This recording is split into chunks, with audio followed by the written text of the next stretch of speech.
Okay, bismillahirrahmanirrahim. Assalamualaikum warahmatullahi wabarakatuh. Ahlan wa sahlan. Ahlan wa sahlan kepada semua sekalian yang sudi untuk melihat video ustaz ini. Sabahul khair bagi yang menonton pada waktu pagi dan masaul khair bagi yang menonton video ini pada waktu petang ataupun waktu malam.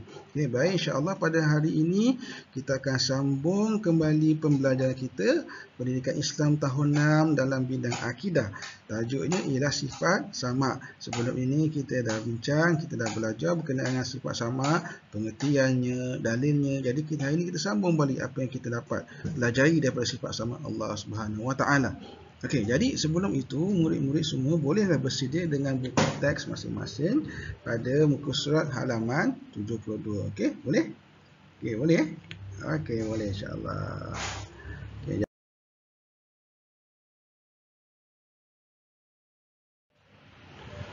Okey, jadi insya-Allah pembelajaran pada kali ini insya-Allah kita akan dapat murid dapat menganalisis kesan meyakini Allah bersifat sama dalam kehidupan harian masing-masing. Dalam kehidupan harian. Selama ni kita dah tahu dah sifat sama Allah tu maksudnya apa. Jadi kita analisa. Kita buat analisis, kita buat muhasabah, apakah kesan yang kita dapat, yang kita rasai dengan kita meyakini Allah bersifat sama. Okey. Yang keduanya, murid dapat membuktikan keyakinan Allah bersifat sama melalui tindakan. Kita jangan kata kita percaya saja, tak cukup. Kita kena melakukannya kita kena terjemahkan kepercayaan kita, keyakinan kita dalam tindakan kita. Okay. Yang ketiganya dapat merumuskan kefahaman dan keyakinan tentang Allah bersifat sama dengan sentiasa memelihara amalan harian. InsyaAllah ya murid. Okay, insyaAllah terbaik. Okay. Okay, jadi insyaAllah kita baca dulu, kita ulang kaji sedikit. Okay. Jadi pada pembelajaran sebelumnya kita sudah memahami, dapat menyatakan bahawa sama itu bermaksud Allah Subhanahu Wa Taala Maha mendengar, sama ada yang kita bisik, sama ada yang kita jerit ataupun yang tersirat di dalam hati. Masya-Allah, tabarakallah. Hebat sungguh kekuasaan Allah Subhanahu Wa Taala ya. Ini semua kuasa Allah ya. Yes. Okay, jadi dalil ni apa dalil? Wallahu sami'un alim. Dan ingatlah bahawa Allah sentiasa mendengar lagi sentiasa mengetahui. Okey, ini pembelajaran yang lepas. Jadi insya-Allah pada hari ini kita akan membaca di halaman 72 iaitu kesan meyakini Allah bersifat sama. Okey, cuba baca yang pertama. Okey. Menjaga pertuturan dan bisikan hati. Kita umat Islam ni, bila kita tahu Allah ni Allah bersifat Maha mendengar, kita jaga percakapan dan jaga juga bisikan hati. Kalau tengok dialog kakak ni, astagfirullah, cikgu pesan jangan merungut walaupun dalam hati. Jangan merungut walaupun dalam hati. Ingat tu. Jangan merungut walau dalam hati. Kerana Allah Maha mendengar. Kan, kadang-kadang kita ni kan yang budak lelaki ni main game kalau sebut mula-mula sebut perkataan yang tak baik dengan apa bab satunya dan sebagainya kan.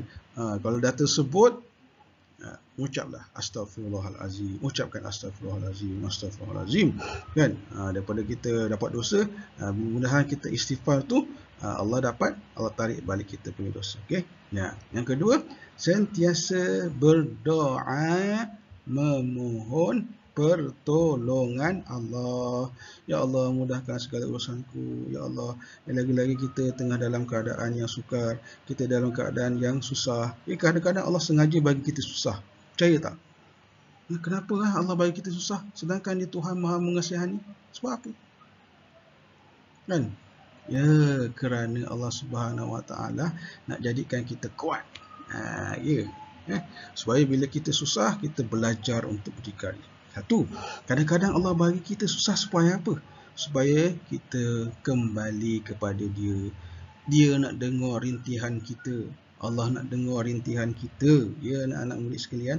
Kadang-kadang kita selalu hidup senang. Tak payah kerja, makan minum, tak payah sekolah kan. Kita rasa kita senang. Sampai kita lupa nak bersyukur. Jadi Allah bagi kita susah sikit supaya kita berdoa, kita kembali kepada Dia. Kita sebut kembali nama Allah.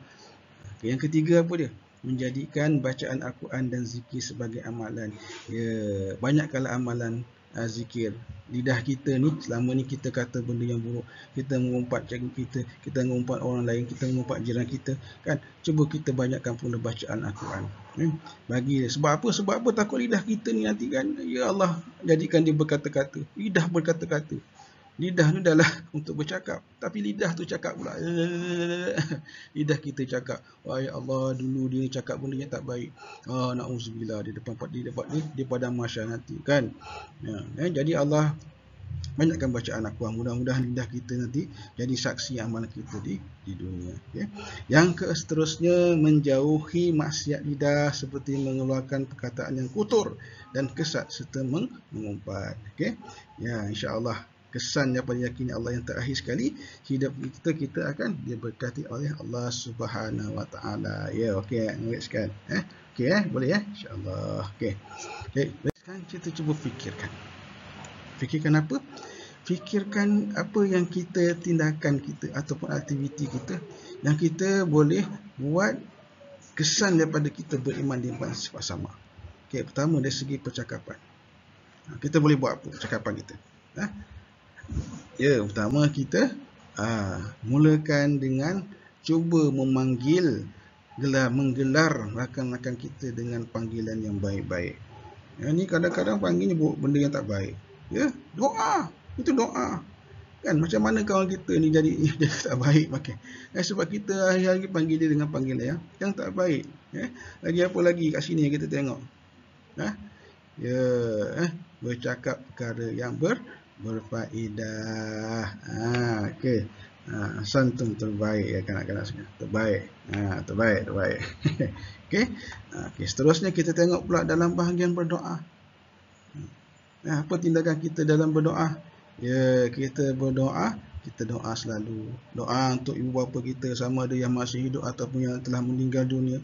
Mendoakan mereka sebab apa? Sebab mereka jaga kita, mereka bagi kita makan, dan kita mampu tak nak balas jasa mereka. Dia tak mampu. Bagi duit lagi tak ada duit, minta duit lagi adalah. kan? Jadi kita doa apa yang kita mampu, kita doakan yang terbaik untuk mak ayah kita. Doakan mudah-mudahan rezeki mak ayah kita dimurahkan, dipermudahkan urusan mencari rezeki untuk kita, dan sentiasa diberi hidayah oleh Allah Subhanahu wa taala. Okey. Kemudian dari segi apa? Pandangan. Okey, pandangan. Apa dia? Ya, jagalah pandangan. Lagi-lagi kalau kita selalu tengok TV dekat rumah, selalu tengok yang sihat, kadang-kadang lalu benda yang tak senonoh, kita terus tengok astagfirullahalazim, kan? Tak baik. No, tak baik tu, kan? Okey. Jadi itulah tindakan kita. Okey. Jadi insya-Allah setakat itu saja pembelajaran kita pada hari ini. Okey, jadi sebagai latihan pada hari ini, Ustaz minta anak murid semua buat satu gambar raja yang macam gini. Okey.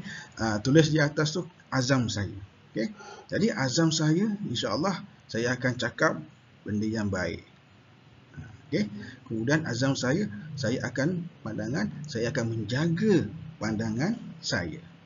Kemudian azam saya tentang doa, saya akan sentiasa lazimkan berdoa untuk ibu bapa saya dan juga tidak lupa kepada guru-guru saya. Okey, buat cantik-cantik dalam kertas A4 ataupun kertas mana-mana yang terpakai. Kemudian tampal dekat dinding ataupun di mana-mana dan snapkan gambarnya dan send kepada guru masing-masing. Okey, insya-Allah anak murid sekalian, jumpa lagi pada masa yang akan datang. Syukran jazilan wa liqa. Di akhir sekali pesan Ustaz, jangan lupa untuk doakan sebab kita ni semua hamba Allah yang lemah, tidak mampu melakukan perubahan dengan diri sendiri. Kita sentiasa mengharapkan rahmat Allah Subhanahu wa taala. Okey, anak murid sekalian. Sekian, assalamualaikum warahmatullahi wabarakatuh.